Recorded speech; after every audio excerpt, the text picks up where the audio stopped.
What is up, people? This is Donnie from Think, Make, Repeat, and today we're going to talk about the Grog Nozzle. Basically, I already did a video on how to assemble it, so if you need that, go to that video. But this is kind of an overview of how I painted it, and then we're going to go over the decals. So you can see here, this model does come with a few decals. This one's slightly different because I bought the wrong type of decals in the beginning. I bought transparent ones. Apparently needed a white background. So I thought there was something wrong. So I actually painted on the MAD part on this one. But the new orders coming out, they'll all come with the MAD done in water slide decals is what they're called. And the water slide decals, they're the exact same ones that you would like get with a little model kit or something like that. This is the Grog Nozzle. As you can see, here's the Moxie water slide decals. This will be the MAD. And then it comes with a little Malamon graphic. And both those go on both sides. With this, I'll just quickly overview how I painted it. Most of it was done with there's an image in the listing of the paints that I used, and you'll see I bought some sort of Rust-Oleum or something from Home Depot that was purple. I basically did the whole thing in purple, and then went back and redid the other colors. So did a base coat of everything purple, then did these parts where I didn't even mask it off. I just mixed up some black and white to make a gray, and I got a nice thick coat of that all over this. And then I did a technique of dry brushing with the cyan color, not getting too much of it on to kind of get that look. And that's on all those parts. That's exactly what I did. After that, I did come back with an airbrush, and I did a few purple highlights. And that's where you'll see this part. I don't know if you can see it, but it's slightly highlighted there and just in different areas. And then the yellow, I did mask this part off, and then I sprayed that and then touched up with just a brush. And that's pretty much it. There's not too many colors on here. This was all done by hand, brush. This was done by hand. And then did these water slide decals, and I'll probably put a couple more coats of polyurethane on this. But that's it, yeah. So that was the basic technique of painting. It wasn't hard.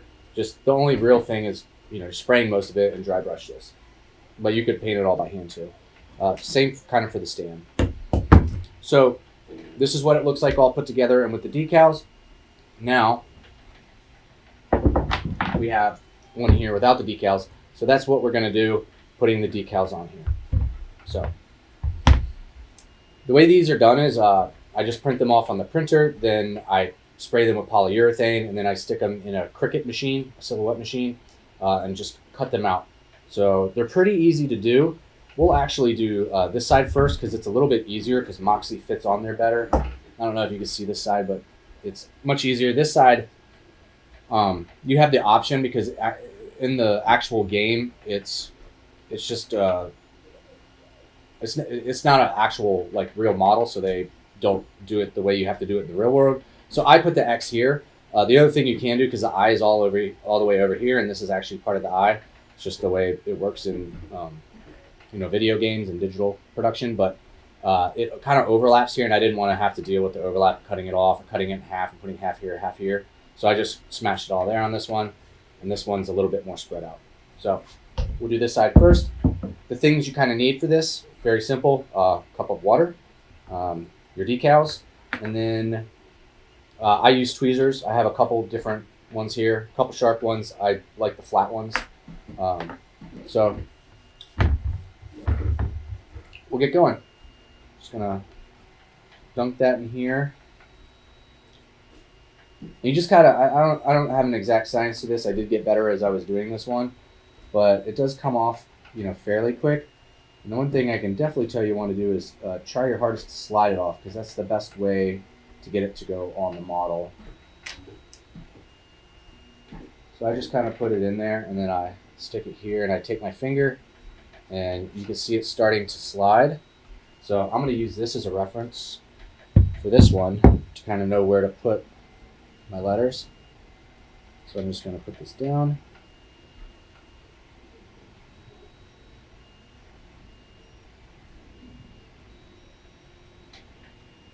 Slide it off.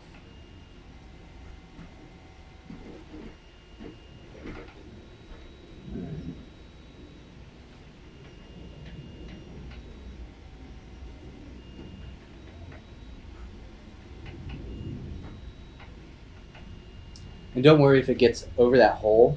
Come back later with once it dries with the X-Acto sharp blade, and then you can just cut that off.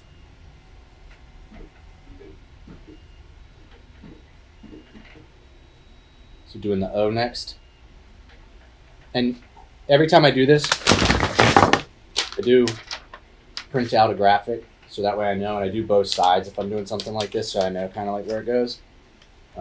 It's definitely helpful because it just depends if you want to get it like exactly the way it is or as close to the way it is in the game as possible. This O, it's not like a exactly uniform O. It has some like cuts in it. And the X's are, they like larger cut, smaller cut, and the X, smaller cuts go at the bottom.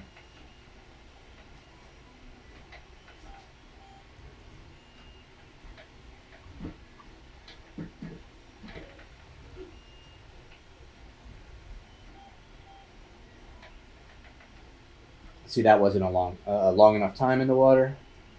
And the good thing is, as long as there's water underneath, they're like super easy to reposition. So don't. It's not like you know, I often talk about the accelerator super glue. Sometimes I use it and sometimes I don't. It just depends on the situation. That's why a lot of times I just prefer to use clamps, because as you're using that, there's a time limit on it, and you got to get it into place, kind of as quickly as you can.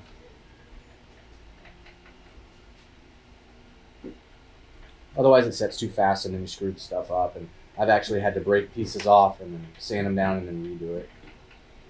So use clamps if you got them. If not, just a touch of that, and then get it set together. Will be good for most applications.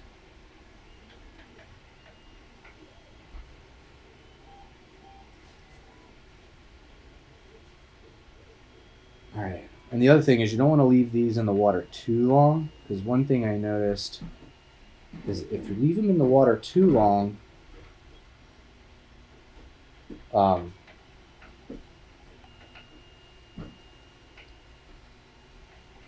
if you leave them in the water too long, sometimes it can start to go through the polyurethane and get to the ink. So on this side, you can see there's a little bit more distress than on the other side. It's because I got better when I did the other side. But that's just something, to look out for when you're doing it. I just kind of like I know this one's ready already. Sometimes they're a little tricky to get out because my cup is not the best cup for this. All right.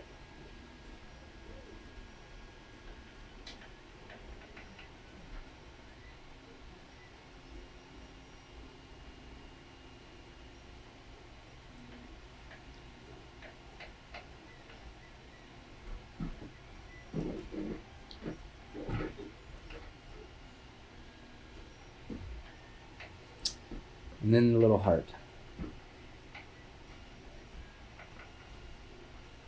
And this one I'm just going to hang on to in there.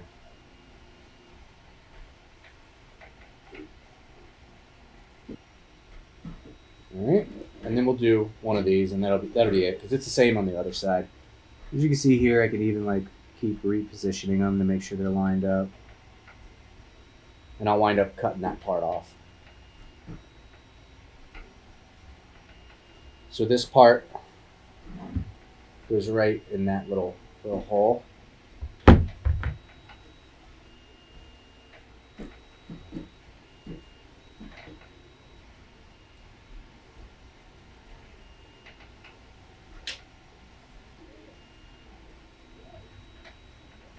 just gonna take it and put my finger on it. I'm actually going to take this other pair, pin it down, slide that out, and put it into place. And there you go. Now for this, I'm just going to let the water dry on it, and then I'll do the other side later. But that's essentially how you'll do this. And like I said, once this dries, come back with the X-Acto blade and just trim that part out. And there you go. That's it. All right. So if you have any more questions on this, feel free to reach out. I was around. Thanks, guys, and I'll talk to you later. Bye.